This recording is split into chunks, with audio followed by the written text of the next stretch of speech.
Good evening everyone, and welcome. Before the video begins, you need to be aware that this month I am hosting a mega giveaway. So listen up to hear how it works. There are 10 surprise mystery boxes up for grabs. A new box will be available every 3 days.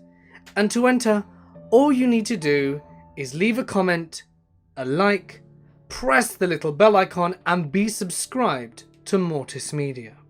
However, there is one small eensy-beensy detail. You have to have left a like and comment on each video that came out in the 3 days in order for your entries to count. Today is the final day of giveaway number 1, so the winner of the first box will be announced in tomorrow's video. Assuming, of course, that they have left a like and comment on today's video, yesterday's, and the day before that. Get what I mean? Don't worry though. There is also going to be a handful of consolation prizes to those of you who didn't win the box, and will only be eligible for those of you who have commented and liked every video in May. Best of luck everyone. But for now, it is time to get comfortable and let the darkness take control. This story is something that happened to me and my grandma when I was around 6 or 7. For context, I am a girl, and at the time, I was living in a city that was somewhat small but is politically important, so it always had an airport. My aunt was flying in, and as she lived in another city for ages, we were very excited to welcome her at the airport. We made our way out to the gate that people came out of after picking up their luggage. I remember being very chatty whilst waiting, and at some point, my grandma grabbed my hand really hard and gave me a look that just meant, "Shut up." I thought I had said something wrong, but after a while, I realized she was trying to listen to the people that were standing next to us. They seemed to be fighting a lot, and my grandma has always been very gossipy. I looked over at them, and they were an old man and a very pregnant woman that were discussing something which didn't interest 7-year-old me. So I ignored it. And now some things get fuzzy in my memory. So I will recount to you what my grandmother told me. I remember the old man screaming something to the effect of, "There he is, I'm going to get him," over and over, until this man leaves departures and emerges through the sliding glass doors. Then I just remember that people all around started screaming, and my grandma threw me on the ground and laid on top of me. I heard noises like fireworks and screams, and feeling suffocated both by my grandma and some sort of weird smell, and also by how hot it was underneath her. So I was feeling really bad and started screaming myself. I tried to push her off, and for a moment raised my head and saw a lot of red come close to my face on the ground, and lots of people laying down, with hands on their heads. Everything smelt really bad and hot. I don't really know how to describe it. At this point, my grandma pushed my head forcefully down to the ground and whispered, "Stop and play dead now," in the most serious voice I had ever heard from her. I didn't understand what was happening before that, and was quite angry with my grandma for being so forceful. But as she said this, I began to understand that it was serious, and I got quiet really fast while trying not to cry. At some point, she got off me and carried me behind a large pillar. I remember feeling very shaky in the legs, as if I had no strength. But there was a police officer who told me everything was going to be alright. There were other people there who looked scared too, and we just sat down in silence for some time, while we heard police talking and the old man crying and screaming very loudly. Then it got really quiet, and I remember being taken to a room where I had to say what I knew to more officers for a while until we could go. When they took me there, an officer used his hand to cover my eyes in the way, and I remember feeling just angry and tired of being handled around. I tried to take his hands off me and saw just for a moment the pregnant woman lying on her back, and this image remains in my head since that day. For the details that my grandma told me later on. She told me the truth only a few years ago, and the time this took place, she just explained to me that a very bad man did bad things and was arrested, and that I shouldn't worry about it. But as she explained recently, what happened was the old man was the woman's father, and apparently she was very young and got pregnant by this guy, Dick, who then just ran away and abandoned her. He was coming back because she had recently been in touch and he had reconsidered about being a father. Except when her father found out about this, he was very angry and wanted to enact revenge on Dick for leaving in the first place. My grandma said she learnt this on the news later, but in the airport, she heard the father talking about how Dick ruined her life and had to pay, and how he wasn't going to let anyone treat her like that, and she kept telling him that she loved this guy and that he had come around and not to do anything.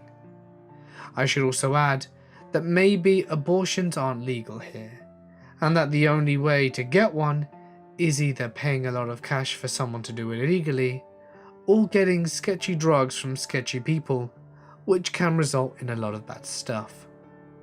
As you may have guessed, her father had a gun, and as Dick came out of the glass door with his luggage, he whipped it out, and that's when people started screaming, and my grandma throws me on the ground, and also when everyone else got on the ground too. Except he didn't just kill that guy. Apparently, he was either too emotional or had never done it before and couldn't aim right, and hurt some other people too who took grazing bullets or got shot in non-fatal places. While this was happening, the woman keeps screaming that she loves her baby and that her dad managed to aim right as she threw herself in the way. Both her, Dick, and the baby were killed instantly. My grandma said that this happened really fast, and the police showed up as he shot them. This is when the old guy calms down for a bit, or at least isn't trying to shoot anyone anymore. So there's a lot of police trying to get the gun from him, and people just start to get up and hide. And this is when we go and hide behind the pillar.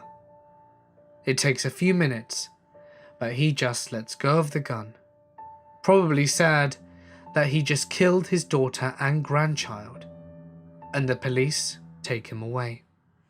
I think it took the police some time to show up, because at the time it was a very small airport, and low in crime and such. My grandma said the whole thing happened in about 20 minutes, but to me, it felt like ages. As I only talked to my grandma recently about this, I hadn't realised how close we had been to the old man and his daughter, and that, when I saw red just a few inches from my nose, I was no doubt looking at the blood of someone else. I'm forever grateful that she protected me so well, and I hadn't even realised the situation we were in until recently. Oh, and about my aunt. As soon as the shooting started, people inside the sliding glass doors were told to go back to the corridor, so my aunt was completely safe when we managed to get her. I am a 20-year-old female, and this took place back in March. I was 19 years old at the time. It was the end of spring break, and I was returning to Texas from California. I had just spent my vacation with my sister who lives in San Francisco. Every college kid counts down the days until spring break, and my vacation had gone rather well. However, I was slightly okay with returning to the essays and research papers, because I missed my friends, my bed, and my cat. Maybe not in that particular order. I was flying alone, something I don't like doing for multiple reasons, and had only one layover in Dallas. I don't like traveling alone because I've had some bad experiences, and I happen to look a lot younger than 20. Most often people say I look 13 or 14 at most, and I've always hated that about myself. But I'm told I'll be grateful when I'm older. As of now, it's just immensely frustrating. The last time I was on a plane by myself, the attendant thought I was an unaccompanied minor named Taylor. I quickly assured her I was not the minor in question. The time before that, I was asked to move away from the emergency exit because I had to be at least 16 to sit there, which obviously I was. Anyway, my boyfriend was picking me up from the airport, and I was excited. I wore the pink members only jacket he had bought for me and tried to look my best, which is difficult when traveling. When the plane arrived in Dallas, we had some really terrible weather, and the turbulence was scary. But no matter. Soon I would be on another flight to Houston. I took the train around to the C terminal and made my way to my gate, only to find out that due to torrential rain and lightning, my flight had been cancelled. I was crushed, but determined, so I took my ticket to be exchanged for a later flight. It seemed many others had the same grievance and were open to do the same. As I was standing in line, a friendly-looking older man came up to stand behind me. "Are you alone?" he asked. Everyone seemed to be conversing with one another, complaining about the weather and pondering their options to get home. It didn't seem like a big deal, because strangers always seem to connect in situations like this one. We were all frustrated, and I also felt safe in the crowded airport, so I answered him truthfully and continued to wait in line. The man behind the counter said I was in luck, that there were only 2 seats left on another flight to Houston, and that I could make it if I hurried. I rushed to board the train to Terminal A to catch my new flight, and upon reaching the gate, was faced with the same situation. This new flight was cancelled too. The man from before had followed me to the gate and was in the same boat. I exchanged my ticket for an even later flight and resolutely marched myself to the new gate, only to be told the same as before. Literally, 2 or 3 more times on top, because I really didn't want to give up and had no other options. The man shadowed me during the entire ordeal, but I didn't really find it strange. We were just 2 individuals stranded in an airport after all. The last gate I went to, I noticed that he was still following me. He walked over to me and begins to chat about that awful luck that we were having. Someone is eavesdropping nearby and suggests that I rent a car. I politely tell them that I am not old enough, and the man smiles and said to me, "Well, I'm old enough to rent a car. How about this? I'll rent one, you can sleep and I'll drive." I look at him, and the way he is staring at me legitimately scares me. I finally begin to feel that something is off, and I respond, no, but thank you. I'm going pretty far." His smile falters for a moment, then he suggests that he buys me some food. I am starving, and I am tempted. I hesitate for a moment, but then I remember a book I'd read about a girl who was stolen from the airport after a man drugs her coffee. This gives me the strength to deny my grumbling stomach and decline him again. He follows me. I don't know why. He's already told me that he's going to rent a car and leave. He points to a Mexican restaurant and says, "Ooh, how about this place?" He has this strange look on his face and is standing far too close to me. I shake my head and say, "I told you I'm not really hungry," which is a lie, even though I can smell something delicious, and I almost give in. But my face does not betray my hunger, and I keep my pace. Okay, what about burgers then?" He looks a bit annoyed. This guy does not give up easily. I ignore him, and this causes him to glare at me angrily, and then just walk away. I breathe a sigh of relief and I call my sister to tell her about him. Not in a catty sort of way, just a "wow, that guy was persistent" kind of thing. I settle into a chair to think about my options. I feel pretty alone and worried. My latest ticket has me leaving around midnight, and it was about 9 p.m. At that point, I had been in the airport since 5 p.m. If this last flight didn't work out, I had no clue what I would do. I had no money for a hotel, and didn't fancy sleeping in a chair. The last time I fell asleep in public, which was on a train in France, a lady attempted to steal my backpack, but that is another story. I look up about 30 minutes later to see the very same man from before walking towards me. I tucked my legs up in my chair nervously and pretended to play on my phone. "Hey, still here?" he asks. He seemed to have cooled down. I just stare at him, and he clears his throat and tries again. "So I was thinking you should come and stay at my aunt's house with me for the night. That's where I'm staying tonight. It would be no problem. You just don't want to be in this airport all night, all alone." I shake my head.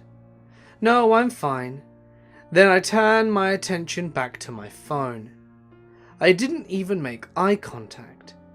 I felt really uncomfortable, and he tries to convince me, and I have to say no firmly several more times. He looks angry, really angry. His hands are clenched and his smile is obviously fake. It looks as if he will shatter his teeth if he clenches his jaw any tighter. I wonder to myself why he hasn't left the airport yet. Then I notice his luggage is no longer with him. He was rolling it behind him, and now he isn't. Where would he have put it if he hadn't just left it? And so much time had passed. Why is he back here? As I'm thinking all of this, he is just standing there, staring at me. After what feels like forever, he storms off again. So I feel anxious because of him. So anxious, in fact, that I grabbed my things and moved to a different gate to wait. My phone was quickly depleting in its charge, and I didn't want to be without it. So I charge it and plug it into the outlet in the floor. I curled up in the aisle between the chairs to wait. My sister called about an hour later, and I was talking to her, telling her how creepy the dark weather outside looked. When I see him, again, walking around, glancing here and there, obviously in search of me.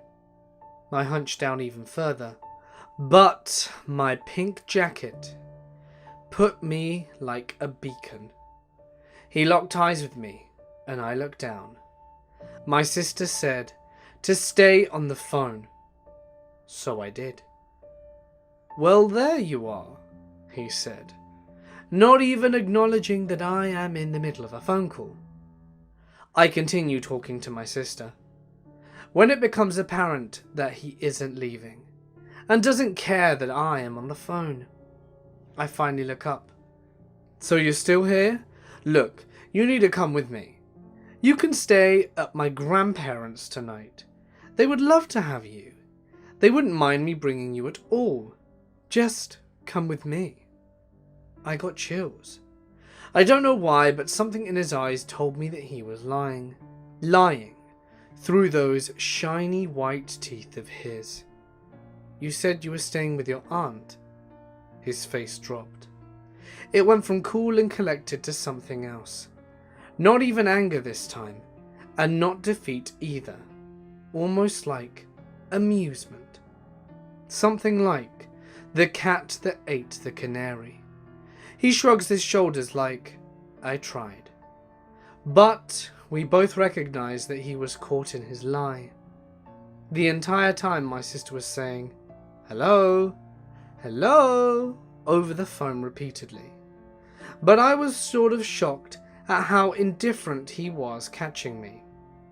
I go back to my conversation and he says, "If you change your mind," and lets the trail of thought off while walking away backwards, eyes still on me. I call my boyfriend after and tell him about this exchange, and he tells me to find a security guard. I look around for one, but couldn't find one. It was creepy, because I've never seen an airport so deserted. I end up just deciding to move again, and lay down between two different aisles out of view. A boy my age walks by and asks why I'm laying on the floor, and I respond a little aggressively, "Because I want to." He laughs and puts his hands up, the unspoken sign for, "Whoa, take it easy, got a badass over here." I apologize for my gruffness and tell him that a man was making me nervous. He jokingly said he'll protect me, and because he seems harmless and I mention my boyfriend, I converse with him for a while. And he tells me he saw me and wondered why the blonde girl was looking so sad. A little while later, I am thankful I did not brush off this stranger, because I see the man again walking around. We made eye contact, but he did not attempt to approach me, because I was no longer alone. Maybe he was just some middle-aged man trying to get a girlfriend or something. But scaring someone isn't the way to do it. Even if he meant me absolutely no harm, he was too aggressive and angry.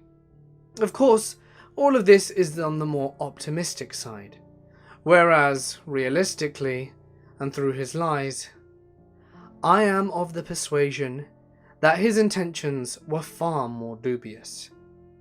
And if my kindness wouldn't have faltered, and I would have gone with him, as stupid as that may have been, who knows? I may not even have been around to tell this story. This past summer, my younger sister and I went to visit family and friends out of state. My sister at the time was 16, and I myself was 18. Just for some reference, my sister and I look very alike, but a lot of the time, I get told that she looks way older than me, like she would be in her 20s. You see, she's got a good 5 inches on me. She took all the height genes, and both of us are very loud and obnoxious, especially when we're together. Okay, we arrive at the local airport, and my parents, of course, freak out and worry, and then send us off. We went to our local airport, which is pretty small in comparison to the size of this city that we live in. My sister and I find our gate, and we were there at least an hour before. My sister and I find our gate and realize that we will be waiting an additional hour because our plane had to make an emergency landing. Yay! Because some passenger was feeling a bit sick or something, which obviously delayed our process. Anyway, we were sitting around and were completely by ourselves. Now, the airport really isn't big. Once you get through security, you make a left to where some gates are, or a right to where the other gates are. And they have a few shops and restaurants in between the gates. We were at the closest gate possible to where all the restaurants and stuff were located. And there had to be at least 3 other gates down past us. So we were at A, and there was B and C and D at the end. We were sitting alone. Our flight really didn't have many people, and we were extremely early anyway. And there were at least 100 other vacant seats. I'm sitting on the floor in order to charge my phone, whilst watching Netflix, and my sister is doing exactly the same thing. When all of a sudden, a weird older guy just decided to sit right across from us. Mind you, there were at least 100 other seats that were completely empty. But no, this guy had to come and sit right next to us. What a flipping genius. Anyway, he was really skinny, and he reminded me a lot of the murderer character from the Lovely Bones film. So me and my sister are doing this small chit-chat in between watching our shows, and we keep hearing the announcements about our flight, and both keep cracking jokes and making comments as we always do, and just messing around. Common for 2 teenage girls. Almost every single thing we say, this guy laughs at. I mean, I know when we're together we're funny, but he would joke at even the most inappropriate things. For example, I said, "Would you like some water?" And he just started laughing hysterically. Another time I said, "Wow, this is taking a while." Not even remotely funny. And he bursts into a fit of laughter. Okay, at this point I'm concerned. This guy is probably a little bit out of sorts. But I'm not going to say anything. That is when I get very alert, and my paranoia starts eating away at me, especially since I always listen to these scary stories. I'm always aware of my situation, so I keep my eye on this dude as he kept watching my sister and I most of the time, especially with his eyes on my sister. Like I said before, I'm on my phone watching Netflix when all of a sudden my sister sends me a text. "I think this guy is taking pictures of me." I didn't even say anything back as I was a little shocked. I replied, "Are you sure?" She said yes. And that's when my full crazy sister mode was enabled. You see, my sister and I are extremely close. I would give my life defending her, as I'm sure she would for me.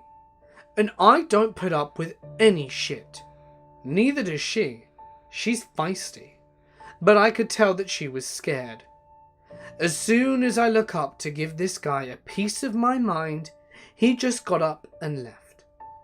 He looked like he was about to shit a ton of bricks. I turned to my sister, asking her what happened, and she just said that she was on her phone and looked up to see him with his phone tilted right at her. I said maybe he wasn't taking pictures, but she said that she could just tell based on the way he was acting. He was acting in the same way a teenage girl does when she's trying to secretly take a picture of a cute boy and isn't being discreet about it. After talking to her about it, I was angry. Like, who even are you taking pictures of a 16-year-old?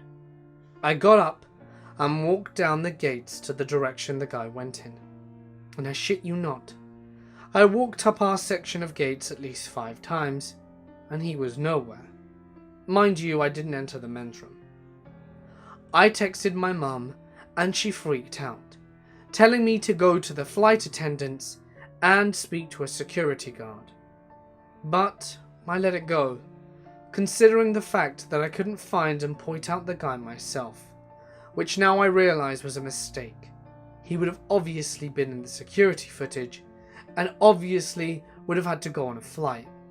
So more likely than not, they would have been able to check his phone, validate the claim, and then we would have been able to go on from there.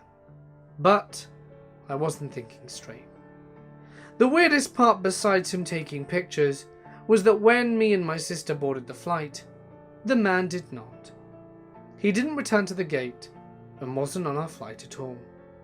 So he was just sitting right across from us for no reason other than to be a weirdo. I am currently 22, and this happened when I was 10ish. I had a cell phone at the time, but only because my parents travelled for their work, so I stayed with my grandparents while my parents were on the road. My dad was working a job in Austin, but my mum was home with me. I had a break in school, spring break or Christmas, I can't remember. So my mum and I decided to fly down to Austin to see him. My mum is a smoker, and me being 10, she didn't want me to be in the cigar room in the airport, which was basically a glass box full of smoke. So we leave our gate and head down that way. Thankfully, there's a bookstore about 10 feet from the cigar room, which also has mostly glass windows. So my mum sends me to the bookstore and sits close to the door of the cigar room so that she can see me. Before we parted ways, my mum told me to send her a text message saying, "I really want this book if I get hinky vibes from anyone." Well, I'm a reader, so I think I'll look for a while until my mum is ready to get me. There probably won't be any issue. After about 5 minutes of being in the bookstore, I notice a guy walk in. I really only remember his grey suit and black dress shoes. I notice his shoes come over by where I am to the thriller section. So I move away to another section where he promptly follows me again. I assumed it was just coincidence since I was still looking at more mature books, and move over a few feet to another section where they have books on racks in the middle of the floor rather than on shelves on the wall. The guy moves over to the same rack I'm at, but to the other side. My freakometer was going off like crazy, which is rarely wrong. So I do one last thing to test my theory of this guy, and I walk over to the little kids section, like the Hungry Caterpillar type books, and the guy follows me again. I am sufficiently freaked out, so I go back to the thriller section, which is the closest to the checkout. I pick up random books and text my mum. I really want this book. Not 2 seconds later, I smell my mum's perfume and hear her say, "Oh good, you found something." We promptly pay and leave. Once we were away from the store, I told my mum what happened, and she told me that she had seen the guy follow me across the store twice and immediately walked over because her freakometer was off the charts. She hadn't even gotten my message yet because she was already walking over. Before we go back to our gate, we stop at the ladies' room, and I notice the bookstore guy coming down that hall and silently point it out to my mum, who went on high alert. After the ladies' room, we head to our gate where we see bookstore guy sitting 2 seats down from our luggage. So my mum sat down right next to me on the plane entrance and grabbed our stuff. After we boarded the plane, the bookstore guy is only a couple of rows away from us, but we can't really move because it's a plane. Finally, we have a layover midway between Nashville and Austin. I didn't notice the rest of this, but my mum did. The guy got off right behind us and followed us to our next gate. My mum was just pissed at this point and ready to throw down with this guy, but won't because I'm with her. We verify where our gate is and our next plane's ETA and take off to the smoking area, another glass box filled with smoke, where she brought me in with her and smoked the fastest cigarette ever. Apparently, the guy had followed across the airport to the cigar room and just stood outside waiting. We stopped in a gift shop so I could get my dad a gift and grab a drink, and he followed us there too. Finally, my mum has had more than enough, but isn't going to confront him personally because he hasn't done anything or engaged us in any serious way. So, we get back to our gate, where my mum tells the lady by the plane entrance what's been going on since Nashville. She calls security, and these 2 huge security guards come down to our gate and start talking to my mum, who says very loudly and pointing, "That's the man following us since we arrived at the airport in Nashville. He's making us very uncomfortable." After telling them the full story, after hearing my mum be loud and seeing her point directly at him, bookstore guy takes off running. So security call for backup and follow him. And 2 minutes later, we boarded our plane to Austin without the creepy guy from the bookstore. About 20 students, myself included, from my university did a study abroad program in France last summer. We were spending a week in Paris before going to the town where the university was located. Most of the group got a group flight deal to Paris through the university. Others flew separately. The only requirement was that we had to be in Paris by the day we had to leave to go to our university. Most of us had arrived by the 3rd day into our Paris trip, except my friend Amanda. Naturally, we were all worried about her because her phone wasn't working. She had to update us from Facebook whenever she could get free Wi-Fi, which wasn't very often.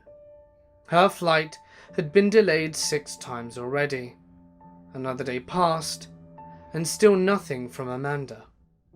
We were all freaking out at this point, since her phone wasn't working, and we had no way of getting in contact with her. So, the 5th day rolls around, still nothing.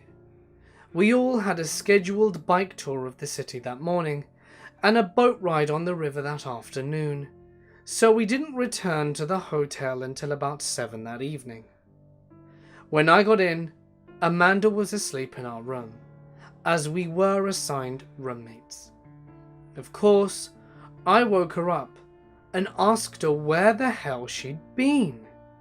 She told me that when she finally got to the airport, she was exhausted and broke. She had multiple layovers and had basically spent all her on-hand cash on food, plus her bank card wasn't working. For those of you unfamiliar with Charles de Gaulle Airport, it is massive. Unless you have a map or understand French completely, you will most certainly get lost. So she gets there, lost, broke, tired, hungry, and carrying 3 big-ass bags sitting inside the terminal. She said this good-looking guy walked up to her and started speaking to her in perfect English, which to her was a huge relief. "You look tired, madam. Do you need a taxi to your hotel?" This was the first red flag. What taxi driver gets out of his cab and walks into the airport to find a rider? Not thinking, and naturally being absolutely finished, she says, "Oh yes, thank you. I am so exhausted." He smiles at her and grabs one of her heavier bags and tells her to follow him. She does, and he leads her to this elevator. Red flag number 2. She was already on street level from where all the taxis depart. She gets inside and hits the button for the basement level. He gets on the phone before the elevator opens and starts speaking in French, which she couldn't really understand because it was slang, and she starts freaking out when the doors open. It was the service deck, meant for employees of the airport, not for passengers parking or taxi pickup. It was damp and dark, and as she said, something literally out of a horror movie. The guy gets out of the elevator first and turns to her smiling. "Allons-y," he says, which translates to "let's go." She takes a few more steps and sees in the far corner of the deck the trunk of this green unmarked van with no license plate and a huge ugly ass Middle Eastern guy step out of the driver's seat. At this point, she realizes she's in trouble, but she doesn't want to alert the smiling guy that she's about to get out of there. There's no one in sight, so screaming would be useless, but the lift door is still open. So she quickly placed one of her bags in the middle of the lift entrance and told the smiley guy that she still needed her wallet that was in the bag he was carrying. He looks at her sternly for a minute, but walks over to her and hands her the bag. She told me she pushed him down to the ground with the weight of the bag and got into the elevator as fast as she could. He got up and was bounding after her. She said, "Girl, I hit every goddamn button on the elevator panel. The doors closed as soon as he reached her, and she could hear him banging on the doors as she was going back up to street level. She got to the taxi pickup lane and started bawling. A police officer approached her and told him what happened, and he drove her to the hotel. On the way, he told her that the men were likely linked to a sex trafficking ring and were approaching young women inside the airport who had tags on their luggage indicated they had come from the US, assuming that American women were more trusting. Bonus story. So I like to think of myself as a funny guy, as I'm sure the majority of people I've met would completely disagree, but I deserve gold stars for my persistence if nothing else. Besides, haters gonna hate. And just as those haters will hate, so too will airport security take any half-assed terrorism jokes extremely seriously. For the past few days, I've been on a lovely business trip, and part of the trip involved orchestrating a photo shoot. That meant I had all my camera equipment with me, which I'd packed away into a travel case and checked in as hold luggage as I prepared to catch my flight back. As I was going through the usual border checks, I had a member of airport staff who seemed to be a bit of a joker. When I asked if I needed to remove my shoes before going through the scanner, as I've yet to experience any airport that consistently asks either way, the member of staff joked, saying, "Nah, you can leave them on. I already know you're a terrorist anyway." I was temporarily stunned by the joke, but being a scrawny, nerdy white male, and not really the prime candidate for any terror organization, I returned the joke, saying, "Ah, damn, you got me. Lucky I already checked in my hold luggage, eh?" Now, at 24, I really should know better. But I really don't. And I really shouldn't have returned the joke. This comment was overheard by airport security, who took me to the side and started asking questions and asked for my boarding pass, as well as my baggage claim receipt. They then took me to a side room. This was particularly awkward, as I wasn't allowed to put my previously removed belongings on, and I quite really needed that belt. So I had to scurry along, security in tow, while holding up my trousers to prevent adding indecent exposure to the list of offences. In this room, they asked me about the exchange, where I was going, where I came from. They also removed my hold luggage from the flight, believing it contained explosives or the like. At this time, I didn't there believe to be too much danger. It was a joke that I reciprocated. So once they assessed the luggage, I should be fine, right? Wrong. Well, apparently, the reflectors I'd bought to the photo shoot didn't show up too well in the scanner.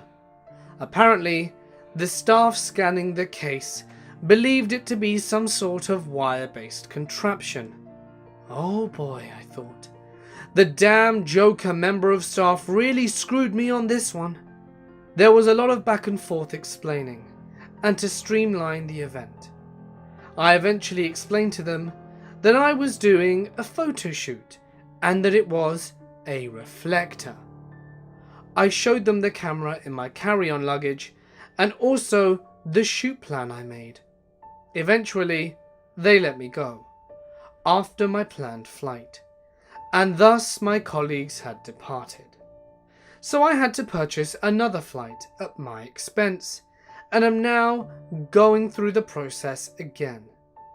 Except this time, I'm not going to joke about terrorism, though I might headbutt that scanner guy if I'm allocated that bay again.